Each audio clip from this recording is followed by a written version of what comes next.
শীতের বিকেলে গ্রামের বাড়িতে গিয়ে সবাই মিলে খুব মজা করে পিকনিক করলাম। সবাই মিলে খুব মজা করে শীতের বিকেলটা কাটালাম অ্যান্ড খুব মজার মজার রান্না বান্না করছিলাম। সব মিলিয়ে আজকের ব্লগটা।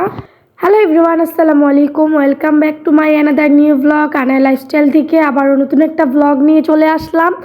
তো এই তো আমরা তো আমাদের গ্রামের বাড়িতে চলে গিয়েছিলাম। সেইখানে গিয়ে আমরা ভাবলাম যেহেতু শীতের বিকেল আমরা পিকনিক করব সবাই মিলে। দেন যেরকম কথা সেরকমই কাজ। এই তো আমরা পিকনিক করার জন্য নেমে পড়লাম আর কি। পিকনিক করার জন্য যা যা লাগবে সেগুলোই প্রিপারেশন নিয়ে চলে আসলাম আমরা পিকনিকের স্পটে, মানে যেখানে পিকনিক করব এটা আমাদের বাড়ির সামনেই আমরা পিকনিক করছিলাম। আর এই তো পিকনিকের রান্না বান্নার জন্য এখানে যা যা লাগবে সব কিছুই আমাদের শাশুড়ি মা কেটে দিচ্ছিল আর কি। আর এই তো এখানে তো আমাদের চুলা ছিল না, আর আশেপাশে ইট হাতের কাছে ছিল না। এই জন্য আমরা এই যে দেখো কীভাবে এই যে ভাতের ফ্যান গালি দিয়ে ফ্যান বা মারগালা যেটা দিয়ে সেটা দিয়ে আমরা বুদ্ধি করে চুলা বানিয়ে নিচ্ছিলাম। আর এই তো এখানে তো বাবুচি মানে আমার হাজব্যান্ড রান্না করছিল। ও চুলাতে মানে পাতিলটা গরম হওয়ার আগে তেল দেওয়ার জন্য অস্থির হয়ে যাচ্ছিল, কিন্তু এখান দিয়ে চুলা আগুনই ধরাতে পারছিল না। আমরা তো ভীষণ হাসছিলাম যে চুলা গরম না হওয়ার আগে আর কি, পাতিলা গরম না হওয়ার আগে তেল দেওয়ার জন্য পাগল হয়ে গেছিলো। তেল ধরে একদম দাঁড়াইছিল কতক্ষণে তেল দিবে। দেন এই তো অনেক চেষ্টার পরে আমার দেবর শ্বশুর সবাই মিলে অনেক চেষ্টার পরে চুলাটা জ্বালিয়ে দিচ্ছিল। তারপরে দেখো কত সুন্দর করে চুলাতে আগুন উঠছিল। মানে জাস্ট বিলিভেবল, এটা আমাদের কত ভালো একটা ইউনিক আইডিয়া। দেখো ভাতের মারগালনি দিয়ে চুলা বানিয়ে ফেলছে, কোনো প্যারা নাই, একদম সুন্দর এনে একদম স্ট্যান্ড মতো বসিয়ে দিয়ে তারপরে পাতিলা বসায় দিয়েছে তার মধ্যে। বাট এখানে আগুনটা একটু কম কম উঠতেছিল। তো এই তো এখানে তো পাতিলা গরম করে প্রথমে এখানে আলুগুলো ভেজে নেবে। আর হ্যাঁ গাইস, তোমাদের সাথে তো শেয়ার করাই হয়নি আজকের পিকনিকে আমরা কি রান্না করব, সেটা জাস্ট তোমরা দেখতে থাকো, তারপরে দেখলেই তোমরা বুঝতে পারবা, বা আমি ভিডিওর মধ্যে তোমাদেরকে বলে দিব আমরা কি রান্না করছিলাম পিকনিকের জন্য। আর জাস্ট ওয়েদারটা দেখো, আজকের ওয়েদারটা মানে শীতের ওয়েদারটা কি যে ভীষণ সুন্দর লাগছিল। একদম চারপাশের পরিবেশটা ভীষণ মানে খুবই আরাম লাগছিল। আর পাশে বসে বসে আগুন পোহানো, তারপরে পরিবেশটা মানে খুবই মানে আমি বলে বোঝাতে পারছি না তোমাদেরকে, পরিবেশটা ভীষণ সুন্দর ছিল। এটার মজা যারা গ্রামে গিয়ে পিকনিক করো তারাই বুঝবে এটার মজা। আর যারা দেখে মানে যাদের মনে গ্রামের প্রতি একটা অন্যরকম টান আছে তারা দেখেই বুঝতে পারবা এটার মজা।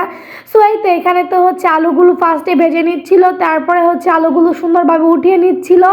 এইখানে তো আগুন মানে আগুনের যে তাপটা সেটা একটু পরপরই শেষ হয়ে যায়, কারণ চারপাশে কোনো মানে বেড়া দিয়ে নেই। এটা ভাতের ফ্যান গ্যালানির মধ্যে দেওয়া, তাই তো আগুনটা শেষ হয়ে যায় তাড়াতাড়ি। তো একটার পরে একটা চুলার মধ্যে লাকড়ি দিয়ে রাখতেই হয়। আর এই তো এখানে তোমাদের সাথে আমি পরিবেশটা শেয়ার করছিলাম। জাস্ট পরিবেশটা তোমরা দেখতে পাচ্ছ কতটা সুন্দর, আর এর সাথে গরম গরম যাক আমি সেটা এখন বলবো না, একটু পরে তোমরা দেখতে পাবে। আর হ্যাঁ গাইস, তোমরা যারা যারা বুঝতে পারছো আমরা কি রান্না করছি তারা অবশ্যই কমেন্টস করে আমাকে এক্ষুনি জানাইবা যে আমরা কি কি রান্না করছিলাম এখানে। তো আমাকে এক্ষুনি কমেন্টস করে জানাইবা। অ্যান্ড আমার ভিডিওটা যদি তোমাদের কাছে বা আপনাদের কাছে ভালো লাগে তাহলে অবশ্যই একটা লাইক সাবস্ক্রাইব করে আমার পাশে থাকবা, যাতে পরবর্তী ভিডিও আমি ছাড়ার সাথে সাথে তোমাদের কাছে নোটিফিকেশন পেয়ে যাও তোমরা। তো এই তো এরপরে আলুগুলো ভাজা শেষে চিকেনগুলো দিয়ে দিচ্ছিল, চুলায় সুন্দরভাবে ভেজে নিচ্ছিল। আর এইখানে তো আগুনটা বাইরে দিয়ে বের হয়ে যাচ্ছিল বেশি। আর এই তো এখানে সুন্দরভাবে চিকেনটা ভেজে নিচ্ছিল। আর পাশে আমরা যেহেতু পিকনিক করছিলাম গ্রামের পরিবেশে, এখানে আমরা একদম গ্রামের ভাবেই রান্নাবান্না করছিলাম আর ভীষণ মজা করছিলাম সবাই মিলে। সবাই তো খুব এক্সাইটেড ছিলাম এই পিকনিকটার জন্য। সবাই মিলে পিকনিক করার মজাই আলাদা, অন্যরকম। বাসায় তুমি যত ভালোই রান্না করো না কেন, একা একা খাইলে অতটা টেস্ট পাওয়া যায় না, বাট এরকম পিকনিক করে অল্প খাবারেও ভীষণ মজা পাওয়া যায়। এই তো এখানে তো আমার চুলাটা আবারও নিভে গিয়েছিল আমাদের চুলাটা। এই জন্য আমার দেবর চেষ্টা করছিল বারবার চুলা জ্বালানোর, বাট ওরা দুনো ভাই ব্যর্থ হয়ে যায়। এরপরে আমার শ্বশুর এসে চুলাটা সুন্দরভাবে জ্বালিয়ে দেয়। সে খুব প্রচণ্ড পরিমাপে আগুনের তাপ জ্বালিয়ে দিচ্ছিল, তার কারণে আমার হাজব্যান্ড মানে মাংস ভাজাটা একদম নাড়তে পারছিল না। তো আমার শ্বশুর এখানে এসে সে মাংসটা নেড়ে দিচ্ছিল। আর এই পিকনিকে আমরা সবাই হাতে হাতে মিলে কাজ করেছিলাম একটু একটু করে, এই জন্য পিকনিকটা খুবই সুন্দর হয়েছিল। ফ্যামিলি পিকনিক ছিল এটা আমাদের। তো এই তো এখানে তো হচ্ছে আমরা পিকনিক করতে করতে জাস্ট তোমরা মানে সূর্যটা দেখো কীরকম হচ্ছে, কতটা সুন্দর দেখা যাচ্ছে আকাশের পরিবেশটা, চারপাশের পরিবেশটা শীতের মধ্যে। এই তো এখানে তো হচ্ছে আমাদের মাংসগুলো ভাজা হয়ে গেছিলো আর কি, চিকেনগুলো ভাজা হয়ে গেছিলো, এগুলো হচ্ছে সুন্দরভাবে একে একে উঠায় নিচ্ছিল। এরপরে হচ্ছে একে একে সব মশলাগুলো ফার্স্টে তোমার পেঁয়াজ সব কিছুই দিয়ে দিচ্ছিল, মানে যা যা রান্না করার জন্য যা যা প্রয়োজন সব কিছুই একে একে দিয়ে দিচ্ছিল। পেঁয়াজগুলো হচ্ছে প্রথমে নেড়ে নিচ্ছিল। আর এই তো দেখো নিচে চুলা কিন্তু একদম নিভে গিয়েছে, মানে রান্নার বাবুচির একদমই খেয়াল নিয়ে নিচে যে চুলাটা নিভে গিয়েছে। সে তো তার একদম নাড়ানাড়ি নিয়ে ব্যস্ত, সে রান্না করতে ভীষণ ভালোবাসে। আর এই তো এরকম গ্রামের পরিবেশ হলে কার না রান্না করতে ভালো লাগে। আর হচ্ছে পাশে যদি এরকম শীতের একটা সুন্দর নরমময় পরিবেশ থাকে বা আবহাওয়া থাকে তাহলে কার না মন চায়। আর এই তো এখানে হচ্ছে আমার দেবর আগে থেকেই আদা রসুন নিয়ে দাঁড়িয়ে আছে, ও হচ্ছে আদা রসুন দিবে, একটু পরপরই হচ্ছে চামিচ নিয়ে আগাচ্ছিল। তো ওর ভাই ওকে বলতেছিল যে পেঁয়াজ তো ভাজা হয় নাই কেন, তাড়াতাড়ি নিয়ে আসছিল। তো এই তো এখানে হচ্ছে আদা রসুন বাটা দিয়ে দিচ্ছিল, তারপরে হচ্ছে যা যা মশলা দেওয়া লাগে সেগুলো জাস্ট তোমাদেরকে আমি বললাম না, সেগুলো সব কিছুই দিয়ে সুন্দরভাবে কষিয়ে নিচ্ছিল। আর হ্যাঁ, তোমরা যারা চুলা বানাইতে পরিশ্রম মনে করো বা চুলা বানাইতে পারো না, মানে এভাবে তোমরা হচ্ছে রান্না করতে পারো, পিকনিকের জন্য এই শর্টকাট টিপসটা নিতে পারো। তো আমরা তো যেহেতু ফ্যামিলি মেম্বাররা মিলে হচ্ছে পিকনিকটা করছিলাম, সেই জন্য হচ্ছে আমাদের অত প্যারা পরে নিয়ে আমরা এই ছোটো স্ট্যান্ডটা দিয়েই ফ্যাট জ্বালানি দিয়েই হচ্ছে আমরা চুলা বানিয়ে নিচ্ছিলাম। আর দেখো গাইস, এই চুলাটার অবস্থা মানে একটু পরে হচ্ছে এত পরিমাপ আগুন ওঠে যখন বেশি একসাথে সব কিছু দেওয়া হয়, খড়িগুলো একসাথে দেওয়া হয়, আবার একটু পরে একদম আগুনটা একদম নেতিয়ে যায় যখন হচ্ছে খড়িগুলো অল্পতেই শেষ হয়ে যায়। তো এই তো এখানে তো সব কিছু দিয়ে সুন্দরভাবে রান্নাবান্না করছিল। আর দেখো এই যে মজার বিষয়, পাশ দিয়ে বললাম না তোমাদের একদম গ্রাম্য পরিবেশে ট্রাক্টর যাচ্ছিল, মানে এটা দেখে আমার ভীষণ ভালো লাগতেছিল। আমার মনে হচ্ছিল আমরা একদম খোলা বিলের মধ্যে সবাই মিলে পিকনিক করছিলাম। আর হ্যাঁ, এই তো আমরা হচ্ছে ভীষণ মজা করে পিকনিকটা করছিলাম, সবাই খুবই আনন্দ করছিলাম এই পিকনিকের জন্য। পিকনিকটা করাতে সবাই হচ্ছে একসাথে খুব মজা করেও রান্নাবান্না সব কিছুই খেয়েছিলাম। আর হ্যাঁ, এতক্ষণে গাইস তোমরা কিন্তু বুঝতে পেরে গেছো আমরা কি রান্না করব। তো যাই হোক, আর তোমাদের সাথে আমি ঘুরচুক না করে হচ্ছে তোমাদেরকে সাথে শেয়ার করে দিই আমি কি রান্না করছি বা আমরা কি রান্না করছি আজকের পিকনিকে। সো আমরা যেহেতু পিকনিকের মানে ডিসিশনটা হুট করে নেওয়া, তো এই জন্য হচ্ছে আমরা আজকে বিরিয়ানি রান্না করছিলাম পিকনিকে, কারণ অত কিছু রান্না করার সময় ছিল না আমাদের কাছে হাতে, একদম শর্টকাটভাবে চাইলাম যে পিকনিকটা আমরা করে নিই, শীতের বিকেলটা আমরা খুব সুন্দর করে কাটাই সবাই মিলে, যাতে করে এই সময়টা আমাদের লাইফে স্মরণীয় সময় হয়ে থাকে। তো এই তো এখানে তো হচ্ছে পরিবেশটা আস্তে আস্তে হচ্ছে সন্ধ্যার দিকে চলে যাচ্ছিল, আর হচ্ছে আমাদের রান্নাবান্নাও কন্টিনিউ হচ্ছিল। বাট আমি হচ্ছে যতটা না আনন্দ করছিলাম ততটা বেশি এক্সাইটেড ছিলাম হচ্ছে তোমাদের সাথে ভিডিও শেয়ার করব। আমি ভিডিও ক্লিপ নিচ্ছিলাম একটু একটু করে তোমাদের জন্য।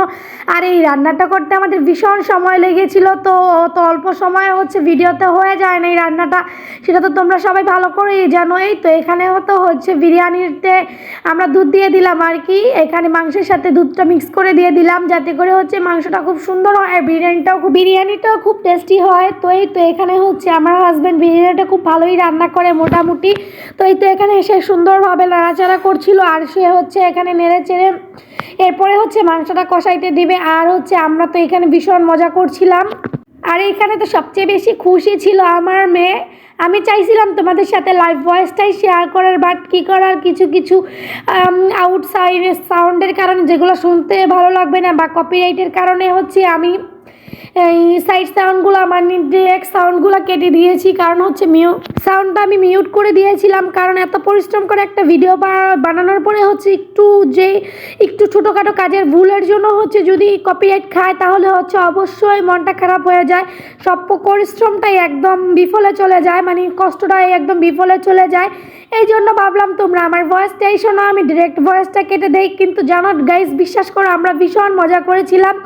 আর এই তো এখানে হচ্ছে আমরা বিরিয়ানির জন্য মাংস কষানো শেষ, আর এখানে তো আমরা তোমাদের সাথে আমি তো বললামই যে এই তো দেখতে পাচ্ছ আমরা হচ্ছে একটু পরপর চুলার তাপটা কমে যাচ্ছিল, চারদিকে খোলা, এই জন্য একটু একটু বাতাসও আসছিল, মানে চুলার যে খড়িটা ছিল সেটা হচ্ছে তাড়াতাড়ি শেষ হয়ে যাচ্ছিল। আর এই তো এখানে হচ্ছে বিরিয়ানিতে চাল দেওয়ার জন্য আমরা হচ্ছে চাল দিয়েছিলাম, বিরিয়ানি রান্না করার জন্য মাংস কষানোর পরে চাল টাল দিয়ে দিয়েছিলাম। এরপরে এখানে তো হচ্ছে আমার শ্বশুর সুন্দরভাবে নেড়ে চেড়ে দিচ্ছিল। যেই বাবুচিদের তুমি আগে দেখতে পেলা তারা হচ্ছে কাজের নামে একদম 16 আনা, তারা হচ্ছে এরকম কাজ করতে করতে হচ্ছে হাঁপিয়ে গেছে, এই জন্য বসে বসে হচ্ছে তারা বাটিতে আগেই তুলে হচ্ছে কষা মাংস খাওয়া শুরু করে দিচ্ছিল। আর এই তো এখানে তো আমি ভিডিও ক্লিপ নিতে নিতে তারা খাওয়া শুরু করে দিল, দেন আমিও গিয়ে হচ্ছে তাদের সাথে খাওয়ার শেয়ার করলাম। এখানে তো মাংস কষাটা ভীষণ মজার ছিল। আজকের এই গ্রামের শীতের পরিবেশে পিকনিক করাটা আমাদের কাছে ভীষণ ভালো লেগেছিল। আমার মেয়ে তো খুবই আনন্দ পেয়েছিল এই পিকনিকটায়, তো এই জন্য আমাদেরও খুব ভালো লেগেছিল। আর এই তো এখানে তো হচ্ছে আমিও খেয়ে নিচ্ছিলাম কষানো চিকেনটা ভীষণ মজার ছিল।